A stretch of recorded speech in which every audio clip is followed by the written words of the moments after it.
নমস্কার বন্ধুরা, আমার একটি নতুন ভিডিওতে সকলকে অনেক অনেক স্বাগত। বিকেল হয়ে গেছে, ঘুরতে বেরিয়ে পড়েছি। 108টা মন্দিরেও চলে এসেছি, শিব মন্দিরে। এবার আস্তে আস্তে দেখছি সুন্দর এই রথটা দাঁড়িয়ে আছে, সামনেই তো রথ বলুন।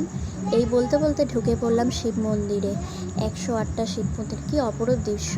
প্রত্যেকটাতে ভোলে বাবা আছে, কিন্তু ভোলে বাবাগুলোকে সমস্তটা আলাদা আলাদাভাবে বসানো রয়েছে। কোনটা সামনের দিকে, ডান দিক, বাঁ দিক করে এরকমভাবে 108টা মন্দিরে সাজানো রয়েছে। আর ভোলে বাবার অবস্থান রয়েছে, তাদের সবকটা মাথার উপর খুব সুন্দর চক্র ছিল। এই জায়গাটা দেখতে পাচ্ছেন না, সবুজ নেত্রের মতো। এখানে দেখছি সবাই মনস্কামনা পূরণ করার জন্য কিছু টাকা কয়েন ফেলছে। সেই দেখা দেখি আমরাও ফেললাম, দেখা যাক কিছু মনস্কামনা পূরণ হয় কি না। এই যে চক্রগুলো পড়লাম, এই চক্রগুলো দেখতে দেখতে চলে আসলাম রাজবাড়িতে। ঢুকতেই আবারও বাবার দর্শন, কি সুন্দর করে সাজানো রয়েছে।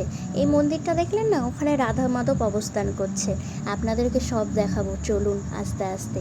এই যে বাবাকে দেখতে খুবই ভালো লাগছিলো, বাবার থেকে ছেড়ে আর যেতে ইচ্ছা করছিল না। এখানে এই জায়গাটায় পুরনো একটা পালকি দেখলাম, তার সামনে একটু ছবি তুললাম। আর এই জায়গাটায় ভগবত পাঠ হচ্ছিল, সে রাধা মাধবের সামনেই পাঠটা হচ্ছিল। কি ভালো লাগে বলুন, ভগবত পাঠ হচ্ছে আর সামনে রাধা মাধব রয়েছে।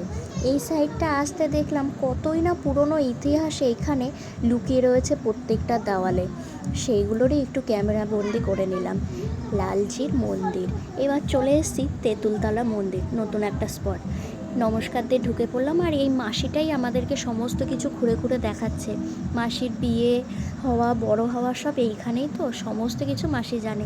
এই জন্য চৈতন্য মহাপ্রভুর এই যে পায়ের ছাপ আমাদেরকে দেখাচ্ছে। এই পায়ের ছাপটা ওই তেঁতুল গাছের নিচে বলে ছিল, সেখান থেকে তুলে এনে এই জায়গাটায় এখন নির্মাণ করেছে। খুব সুন্দর, সেই পুরনো সেই তেঁতুল গাছ বলে এখনও রয়েছে। গাছটা হাত দিলাম আর একটা অদ্ভুত ভিতরে ফিলিংস হচ্ছিল, বলে বোঝানো যাবে না। খুব ঘুরলাম জানেন জায়গাটায়, আর এতটা শান্তি লাগছিল কি আর বলবো। পাতাগুলোতে হালকা করে হাত দিচ্ছিলাম, সন্ধে হয়ে গেছিলো তো খুব। আবার মাসিও বকা দিচ্ছিল যে গাছে হাত দিস না। সায়ের জন্য সেই পরিপাক করে মন্দিরটা আস্তে আস্তে চলে আসলাম। এবার প্রভুর বিবাহ স্থানে এসছি। এইটা বললো আর একটা নতুন স্পট। এদিক থেকে ঘুরে এসে মাসি বলছিল তাড়াতাড়ি আয়, সন্ধে হয়ে গেছে। তাড়াতাড়ি মাসির পেছন পেছন দৌড় লাগিয়েছি। মাসি তো জোরে জোরে আগে আসছে, বলে শিগগিরই চলে আয়, সন্ধে হয়ে গেছে, আরও একটা স্পট ঘুরতে হবে।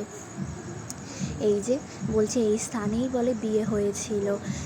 এই যে এইখানেই হয়েছিল নিত্যানন্দ প্রভুর বিয়ে বলে কথা। বলুন, সেই স্থান আমরা না দেখে চলে আসতে পারি? যতই লেট হোক না কেন, আর যতই টোটোওয়ালা ফোন করতে থাকুক না কেন, একটু তো টাইম লাগে বলুন। এই জায়গায় আবার আসতে পারবো কি পারবো না। এবার চলে এসেছি আর একটা স্থানে, মাসির সামনেই। মাসি গল্প করতে করতে সারা টোটো আসলো যে পাতাল গঙ্গা। আমি শুনে অবাক, কিসের পাতাল গঙ্গা? তখন মাসি বলল বাড়ির মধ্যেই কুয়োতে গঙ্গার জল আসতো। এইটা কতই না কাল্পনিক ব্যাপার বলুন। কালনায় ঘুরতে এসে কতই না ইতিহাস জানতে পারলাম।